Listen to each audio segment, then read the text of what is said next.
What's up, guys, and welcome back to another episode of Project Time Tech. This time we're coming to you on location from Project Time Garage. Project Time Garage is my primary YouTube channel. I'm going to put a link right up there to that channel. Go check it out. We cover all the things that happen in the garage. We have a penchant for vintage, particularly 80s garbage. Good channel, so go check out Project Time Garage. So if you'll remember, the last episode of Project Time Tech involved the payphone back there. It was a vintage 1986 AT&T payphone that we found at an antique shop. Got the thing up, got it running, and made it work. It actually makes calls and receives calls, and it's pretty cool. Today I have a vintage stoplight that I found on Marketplace because, let's face it, Marketplace is, it's got all the good stuff. Plus, I was there and I was unsupervised and nobody told me not to buy it, so I bought it. And I bought some more stuff too, but we'll get into that later. Now, this is a vintage stoplight that was located in a small town here in Tennessee called Cumberland City. And from what I understand, it was the only red light in operation there for a number of years. This thing has bullet holes and scuffs and scrapes and bruises, and it's kind of sweaty. It's wearing its work clothes, and I absolutely love it. I think that is 100% Americana as far as I'm concerned. As you can see, the stoplight does this, and that's not how it's supposed to work. It's supposed to do red, then green, then yellow, then red, then green, then yellow, then red. And if it's like most of the red lights around here, the red lasts about 2 hours and the green lasts about 3 seconds. At least that's how it feels. So today's episode is going to cover undoing that and making the red light function properly. We have a device that we're going to employ that's going to make this thing function the way a red light is supposed to function. So it's going to look natural. We're also going to put a different switch on it, and we're going to hang it on the wall back there somewhere and kind of add to the motif of the whole garage theme. So without further ado, let's get started with this project. Well, let's open this sucker up and see what we've got here.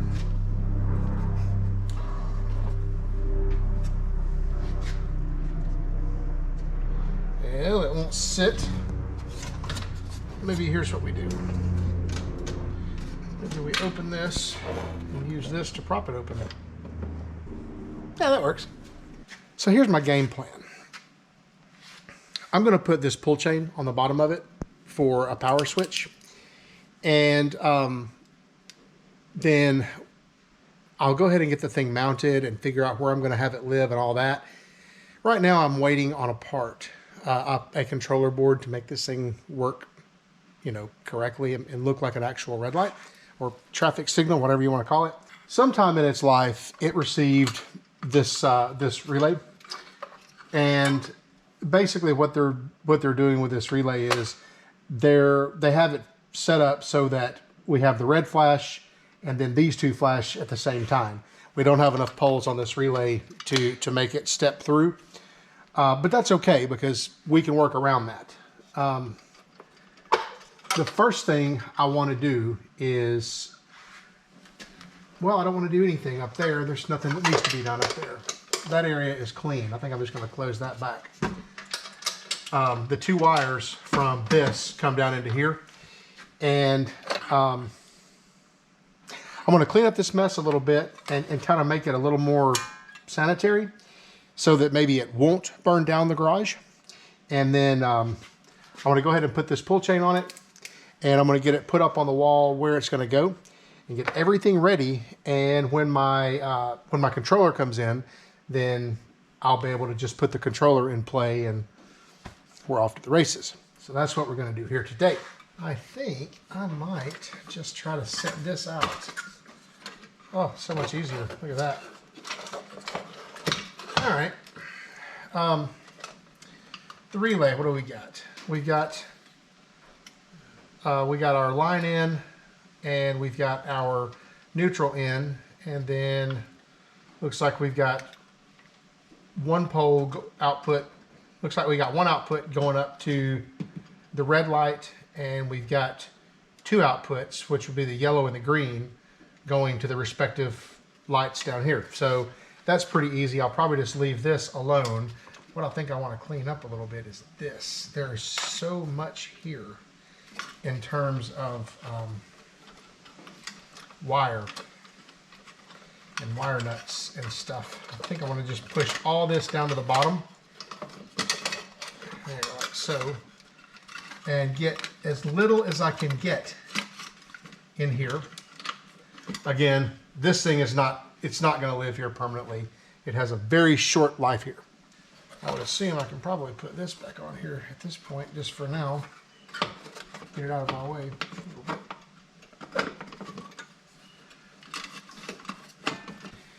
All right, so now we're left with what's coming down here, which is, looks like our line in, and should be a neutral. There's a neutral right there. Line in and neutral. Good. So these two are going to go to my switch. All right, let's just cut that so that they're both about the same length. I don't like that it's a white wire. We're going to clean that up when we do this finally. I think I'm just going to cut both of these. Nice and clean. Now all that's left to do is poke a hole down here in the bottom, and we'll put our pull cord through there. Well, I guess we need to figure out what size this is going to be.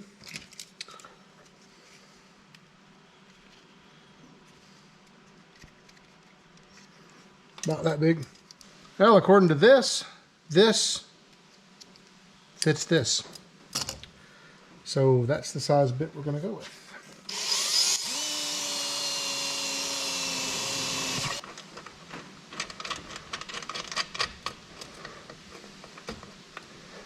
Now, is it in the way of anything? Is the next question. No, it's not. It's perfect. Awesome. Okay. Good. Well, we now have a switch hooked up. Well, actually, we kind of have a switch hooked up. I kind of got ahead of myself. I need to wire in a plug. And I just happen to have a cord.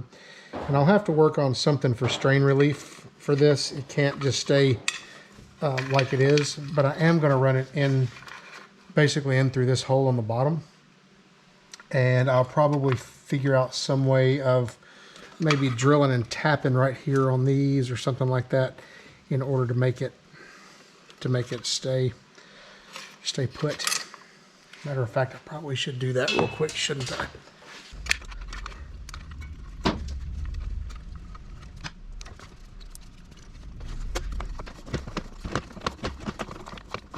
Excellent.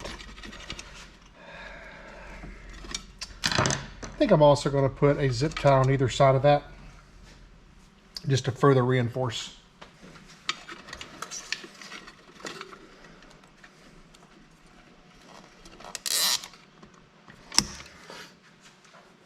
All right, so here's our switch in there, strain relief in place, and I guess I'll go ahead and take my neutral from the extension cord, and we'll go ahead and just wire nut that bad boy in there, because we're going to run it just like it is. And there's that. And for our hot, I didn't think I need this extra piece right here anymore. I think I can just go straight up here.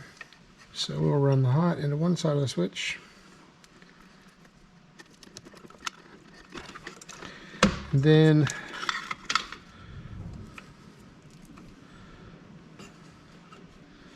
we'll run the input coming from the line cord into this side. All right, I just happen to have one of these laying around. Figure this would be probably the best way to put an end on this. We'll do green to the ground. We'll do black to the gold pin.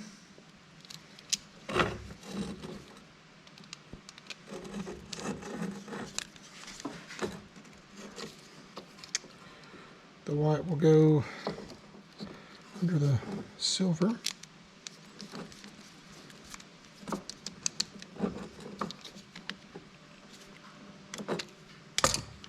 There, and maybe I'll even consider straightening this out some. I'll just overachieve a little bit here. Ooh, that is not what I wanted to do. How about like that? Yeah, that'll work. Sufficient-ish. Let's see, where's the index on this? Right there's the index on this.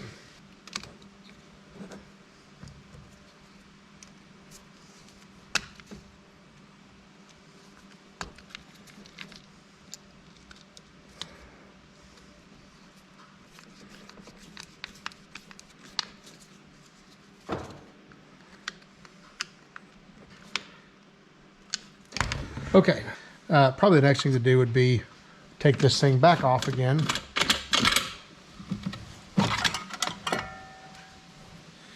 And try and get this screw out of here so we can take our ground and put it under there and have this right here earth grounded. Safety, you know, safety. Do about a 7/16.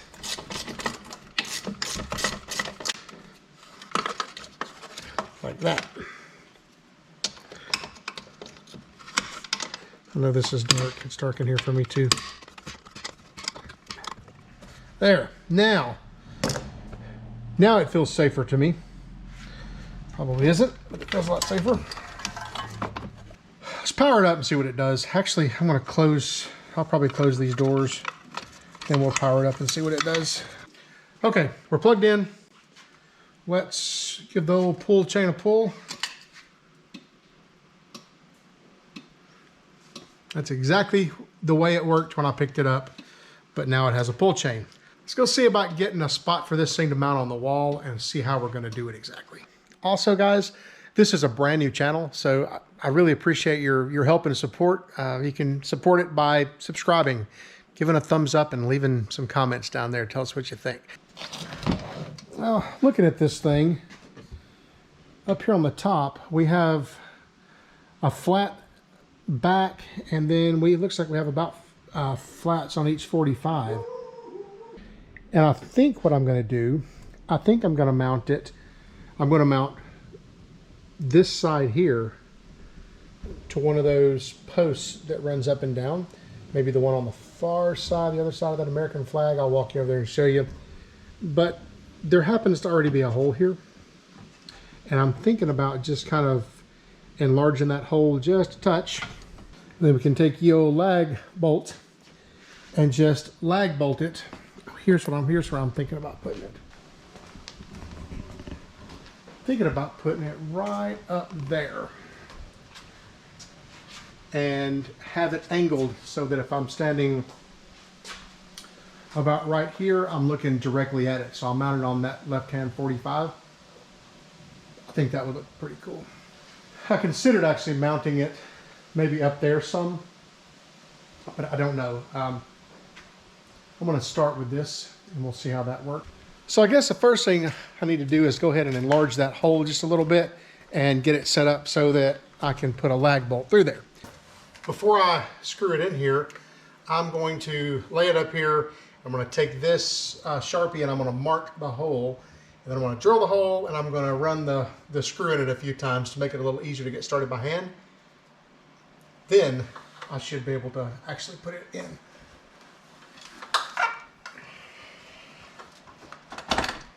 The ladder is going to be just about perfect, isn't it?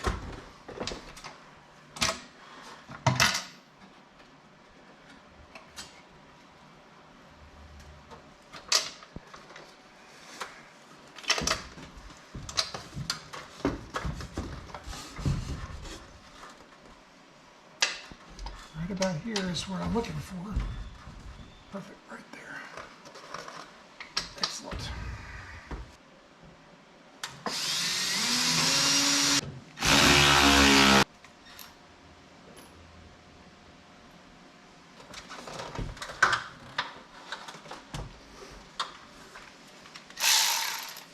course, it's in reverse. It's always in reverse.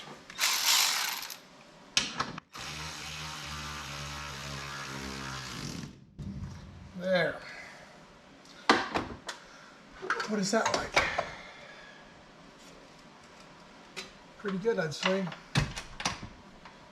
Well, as soon as we get our timer module in, which should be sometime this week, we'll go ahead and stick that in there, cover that as well.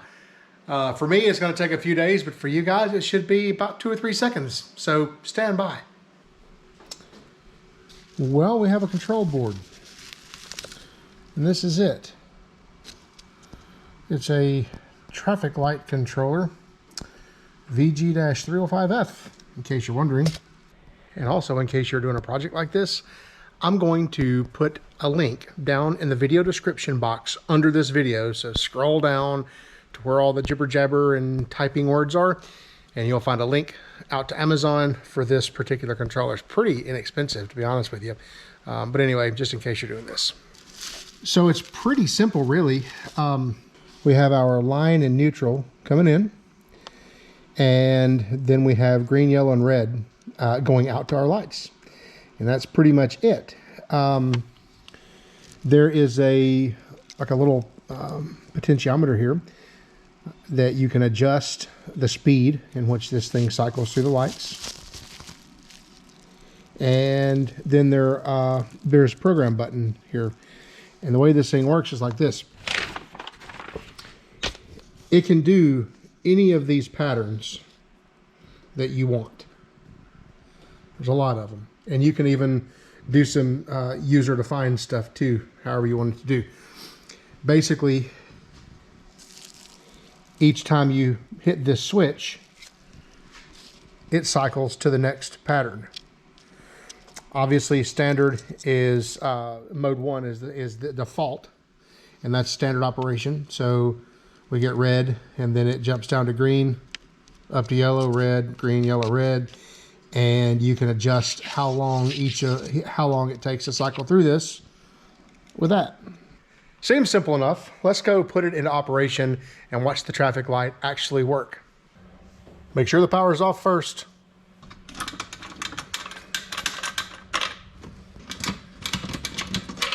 I think these are the only two that we need to worry about opening up, because they are the only ones that have any real wiring behind them. And I think I'm going to take these things and just sort of set them out of here, or like let them dangle, just to give myself a little more room. Seems to be the right thing to do. Wonder if I can. Oh, that's good right there. Tons of room. All right, well, we know we're going to get rid of the relay. So let's get everything out of here.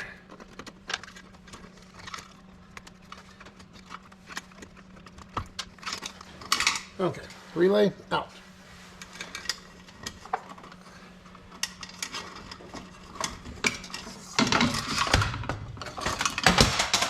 Gosh, that just fell completely to the floor. Kind of didn't expect that, but maybe I should have.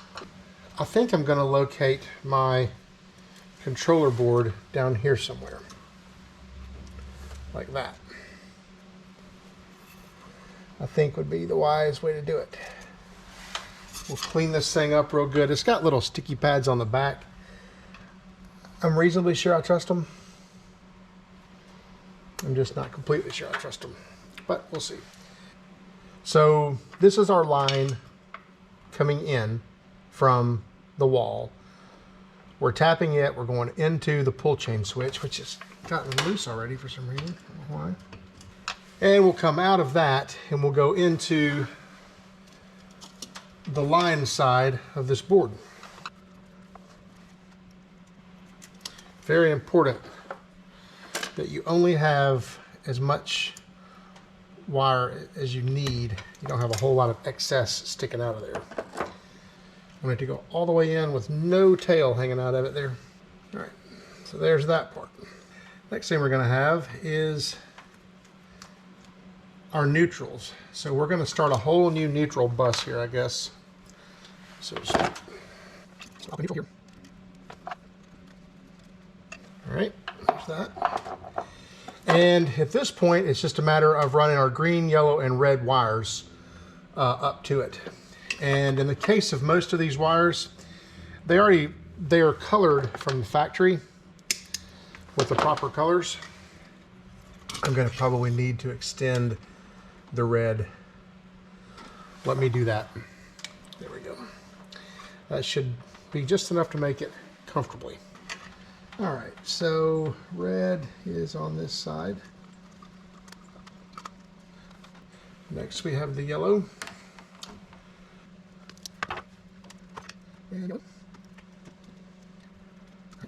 And finally the green, which is in the floor at the moment.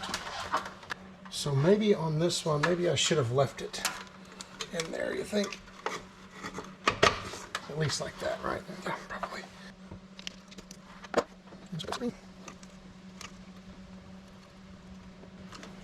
All right. So that's the control board itself, pretty well done and hooked up. I'm just curious about where it's going to sit when everything is closed up, because believe it or not, there's not a whole lot of room inside a traffic light. I'm going to use a little bit of brake cleaner to clean off the spot that I'm going to put this pad, or these sticky pads.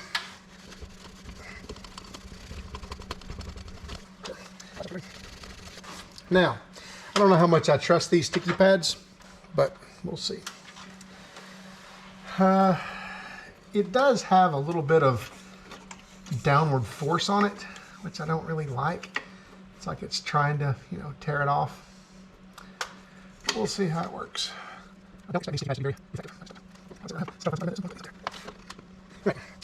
So there it is. I went ahead and took my neutrals and just kind of stuffed them up this way. I'll accept this neutral. It needs to go now. All right. And for my hot wire, I ended up having to lengthen it just a little bit. And the reason I had to do that is because I wanted to mount this thing up here on the side. Can you even see that? I wanted this guy to be mounted up like this. So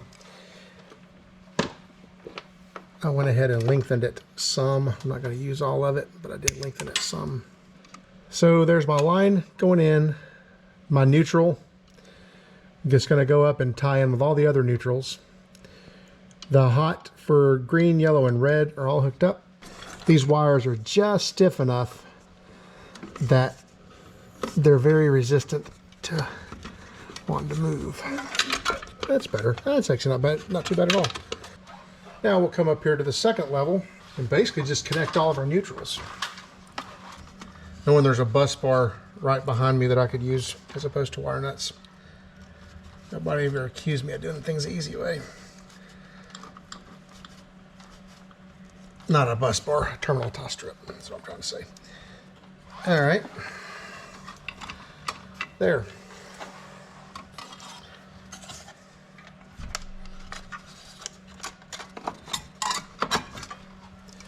Will it work or will it blow up and burn? I guess that's the real question, isn't it?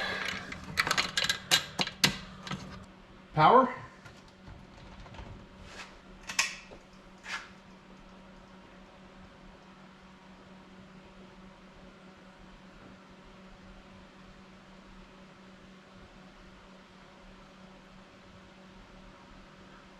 Our green doesn't work. Bet I know why. Bet we dropped it. Okay. Let's turn this off. We'll put a new bulb in that. Try again. Let's go ahead and replace all the bulbs while we're at it with LEDs rather than incandescents. But I'll bet you I dropped this bulb. It doesn't sound like it. I don't know. We'll try again here. Let's see if that works. Oh, yep, that's it. Okay.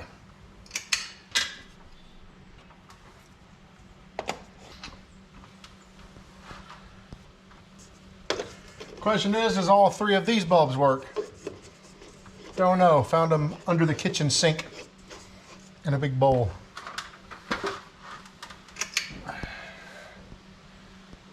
It does, it works great. Now we have to adjust the timing of it because that's a little too fast, at least for my opinion. Also with LEDs, doesn't it stand to reason that they'll last a little bit longer since they're just constantly flashing all the time? I would have to think that incandescents would burn out quicker doing that. Well, according to the instructions, there's a potentiometer right here that controls the frequency in which it flashes. So I just rolled it up some.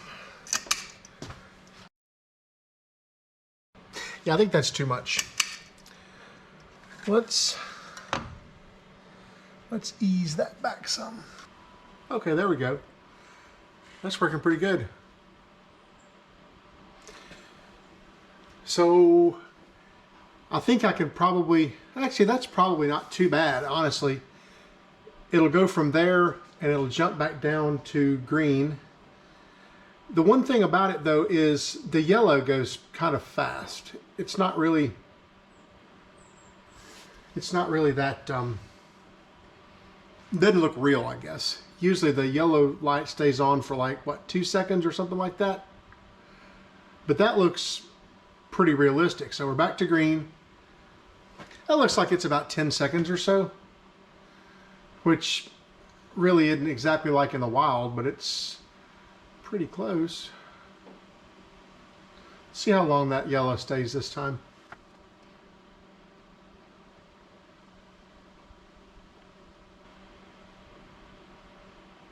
Yeah, I think the yellow needs to be adjusted a little. Let's figure out how we do that. Well, according to the good old instructions, there's a jumper we can remove and a button we can press. So evidently we remove a jumper, and each time we press this yellow up and down button, it increases the yellow duration by 1 second. I'm thinking the yellow light needs to be about 3 seconds. Let's see how this works. So I'm gonna turn it off first because I got to go way up there and grab this teeny tiny little jumper. All right, so evidently we pull this jumper here that I cannot get to at all. And with that jumper pulled, there is so the top button is the one we press, and that's supposed to change the frequency of the light. So yellow up, 2, 3. Let's see what that looks like. I think that's going to be about right. We'll watch it, but I think we're pretty close.